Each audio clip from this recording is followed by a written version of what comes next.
En un mundo a la deriva, cuando la búsqueda e intentos humanos no bastan, solo una es la fuente de esperanza que llenará todo su ser. Es Dios, quien con su palabra viva y eficaz le habla hoy. Con ustedes, el pastor Óscar Velázquez.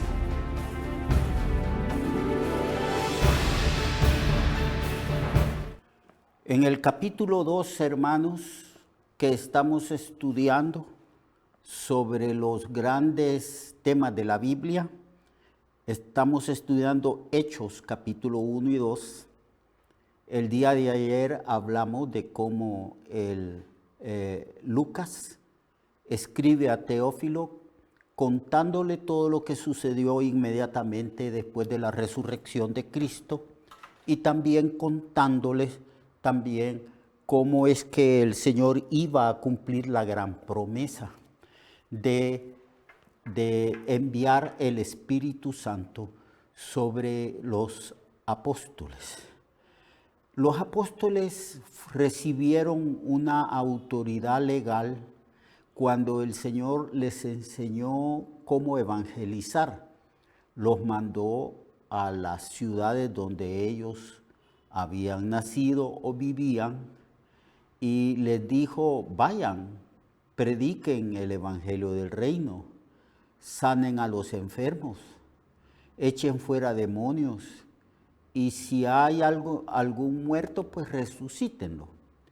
Esa era una autoridad que el Señor le dio a sus discípulos mientras ellos estaban aprendiendo cómo hacer la obra de Dios. Regresaron muy contentos y le dieron informe al Señor Jesús de lo que había sucedido. Tan contentos estaban y tan exitosa había sido precisamente esta práctica de las enseñanzas de Cristo respecto a la misión, que dijeron: hasta los demonios se nos sujetan en tu nombre.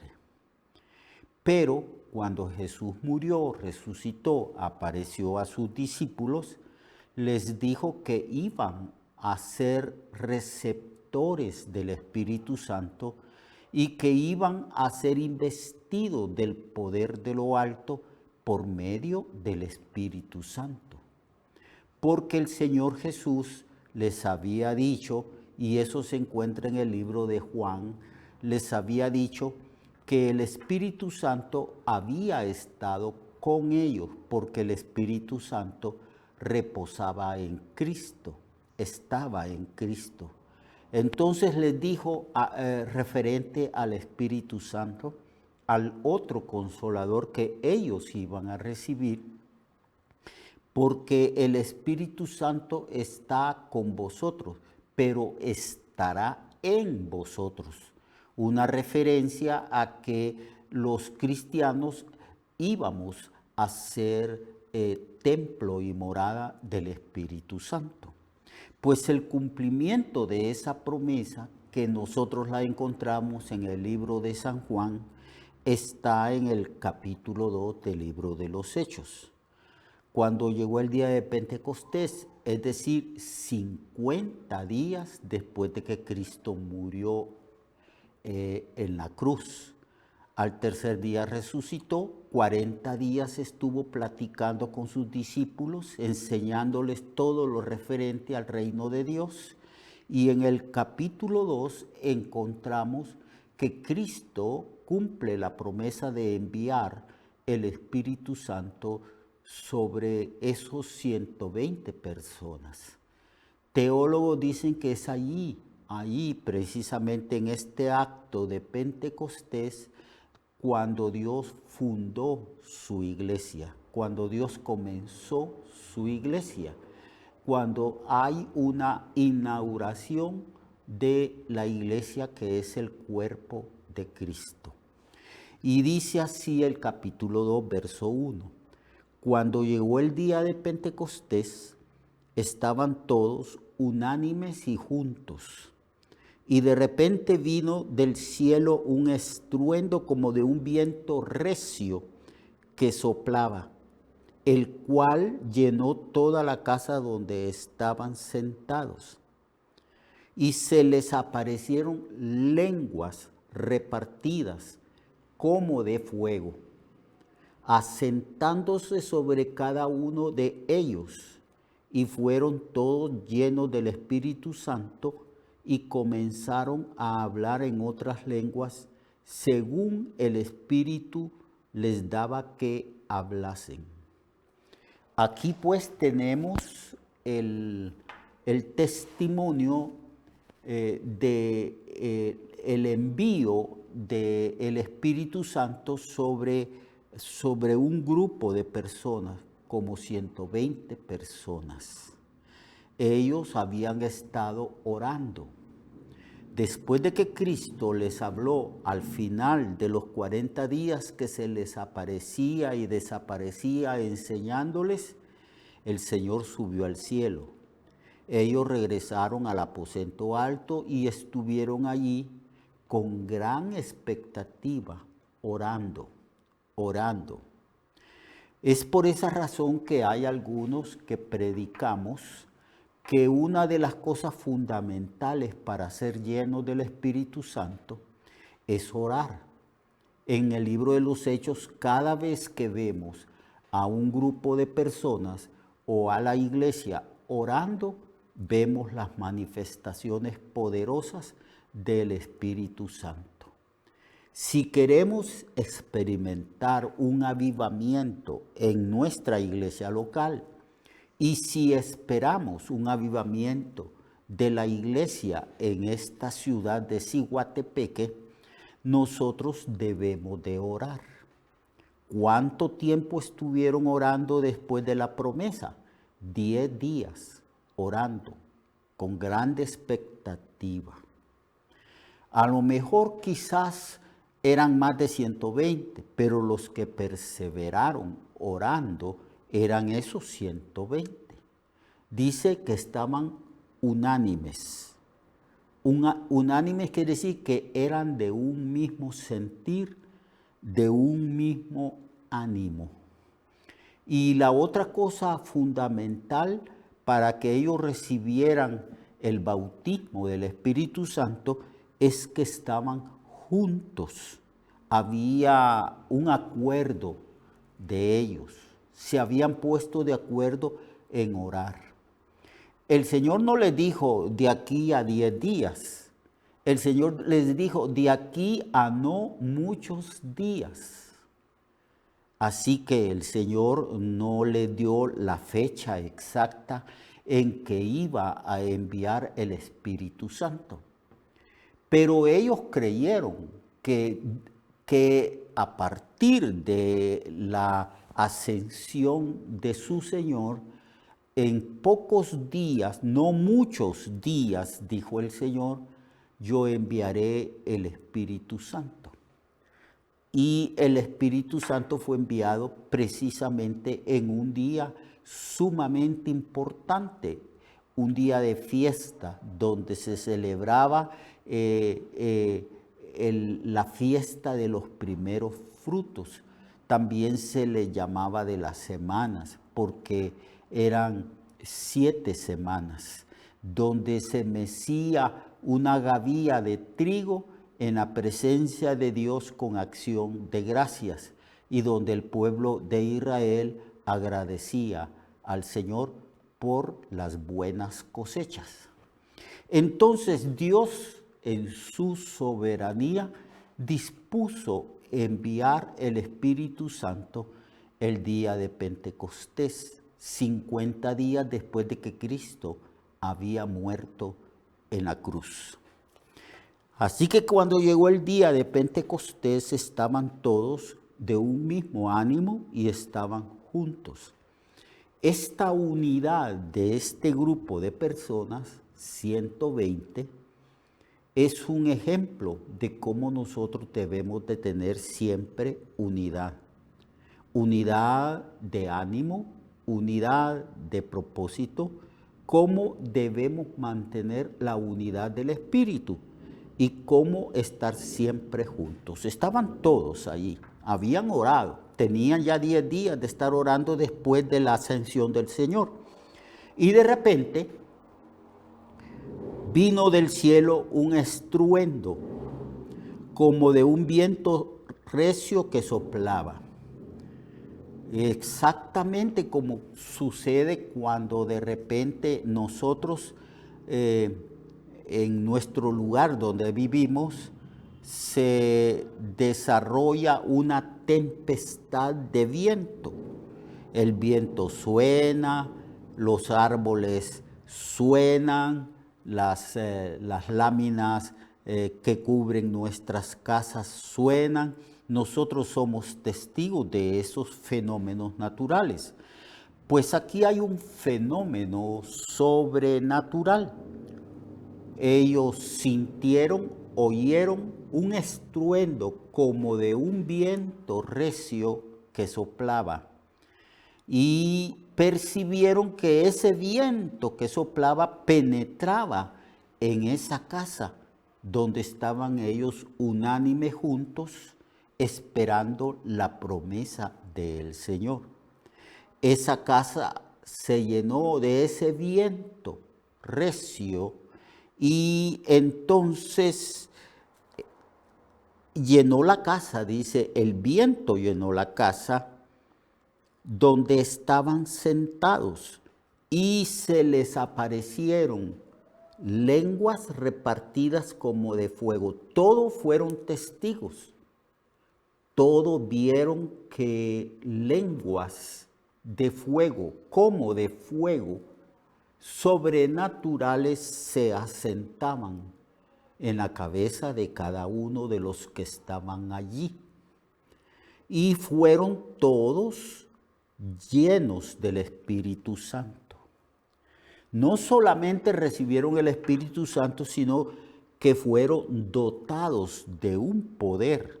Fueron henchidos, fueron saturados, fueron llenos del Espíritu Santo.